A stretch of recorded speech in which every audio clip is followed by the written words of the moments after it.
Oi, gente! E mais uma vez eu estou aqui para responder as perguntas dos inscritos no canal. Então, vamos nós em mais um Professor Responde.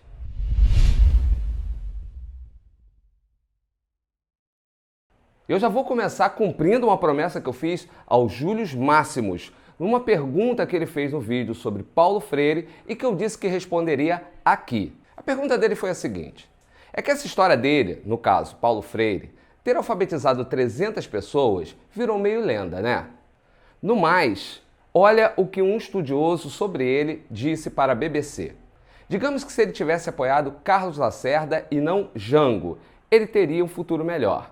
E aí a BBC pergunta: quais seriam as principais diferenças entre o livro Pedagogia do Oprimido, como é conhecido hoje, e o manuscrito? E a resposta do entrevistado diz o seguinte: a parte do livro em que Paulo Freire fala sobre a teoria da ação revolucionária não existe em nenhuma edição, em nenhuma parte do mundo. O que nos faz supor que os editores americanos tiraram diversas partes. Eu já fiz uma leitura comparada e comprovei que não estão lá. Nesse caso, o que o Júlio quis mostrar através desse trecho de entrevista da BBC é que haveria uma diferença entre o manuscrito de Pedagogia do Oprimido e a edição final, e supõe, então, que isso seria uma censura por parte dos editores finais, visto que a edição desse livro foi feita nos Estados Unidos. Bom, Júlio, vamos por partes. Primeiro, temos que diferenciar lenda de história. Uma lenda ou um mito, por mais que sejam pautados em algum fato, tem origem na tradição oral. Está mais próximo do conhecimento do senso comum, que tem a sua importância, mas é diferente da história. A história é uma ciência, tem seu conhecimento pautado em pesquisa, levantamento de registros e documentos, depoimentos, etc. A experiência de Angicos está registrada, documentada.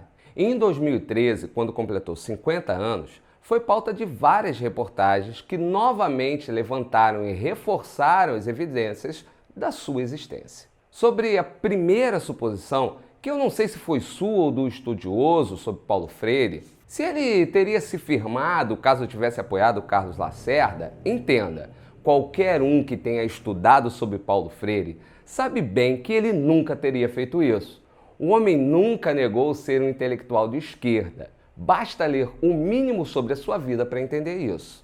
E finalizando sobre a decisão de retirar um trecho do manuscrito de A Pedagogia do Oprimido da edição final, o próprio entrevistado diz que supõe que tenha sido feita pelos editores americanos. Mesmo não podendo ser descartada como possibilidade, considerando a época, se você já escreveu algum texto, artigo, monografia ou mesmo um roteiro como os que eu faço para a maioria dos meus vídeos, deve saber que cada releitura pode levar a uma reescrita.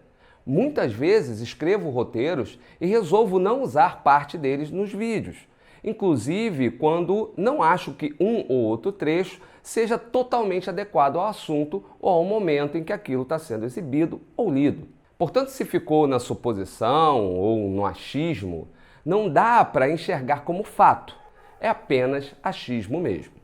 Muito obrigado pela sua pergunta. E promessa cumprida. Em seguida vem a pergunta do Douglas Proença no mesmo vídeo sobre Paulo Freire. Alguém aí pode me ajudar? Como seria essa educação de Freire hoje? Tirando os mais idosos, parece que todo mundo sabe ler. Não é exatamente esse o caso.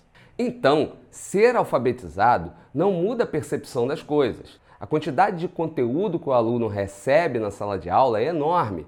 Mas mesmo assim não se torna um ser capaz de perceber a realidade à sua volta. A impressão que dá é que se for ensinar a ser crítico, ensinar a olhar à sua volta e tentar mudar o mundo, o professor vai passar a sua visão de mundo para os alunos. Como cada professor vê o mundo de uma forma diferente, vai influenciar o aluno de forma diferente. Tem professor que é a favor do governo, outros que são contra, neoliberais e intervencionistas. Não consigo ligar os pontos. Em que Freire ajuda ou atrapalha? Douglas, meu querido, sua pergunta é muito relevante. Primeiro, me permita esclarecer o que já disse em outros comentários. Apesar de Freire ser referência, Freire só é método no que diz respeito à alfabetização de adultos e idosos. Portanto, seu método não predomina na educação brasileira, como os críticos tentam fazer crer.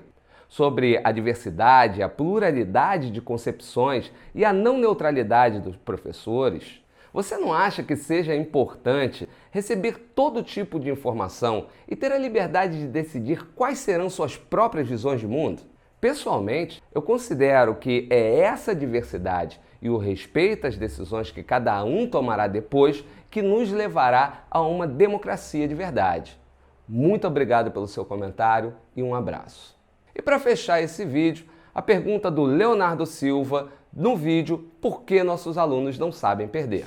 Careca, fiquei curioso contigo. Filho de médico que se tornou professor, embora esse argumento seja carregado de preconceitos, gostaria de saber como foi para a sua família e para você essa escolha. Pois pela ordem natural, filho de médico, médico é, ou se forma em alguma outra profissão com mais status social.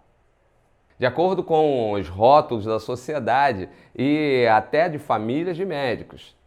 Eis um tema para o Professor Responde. Então, Leonardo, cá estamos. Cara, eu achei sua pergunta simplesmente sensacional.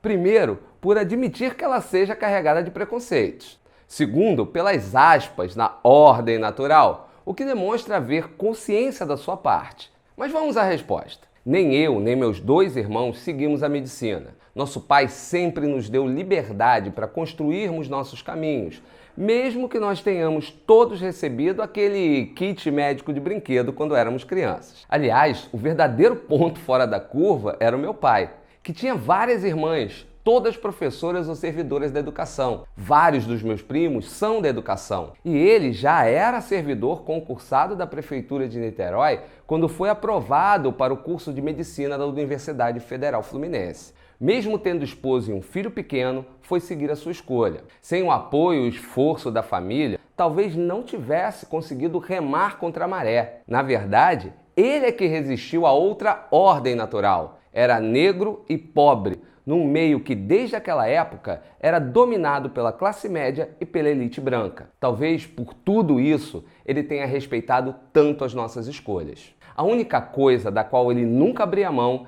era que a gente tinha que estudar.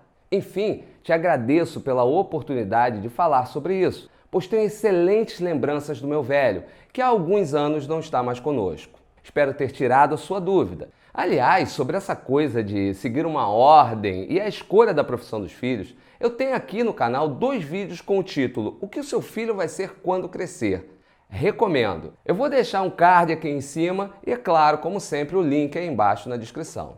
Um abraço. Por enquanto é isso. Se você também tiver dúvidas, escreve nos comentários ou usa nossas redes sociais. Eu vou ficando por aqui. Um beijo e um abraço para vocês e até o próximo vídeo.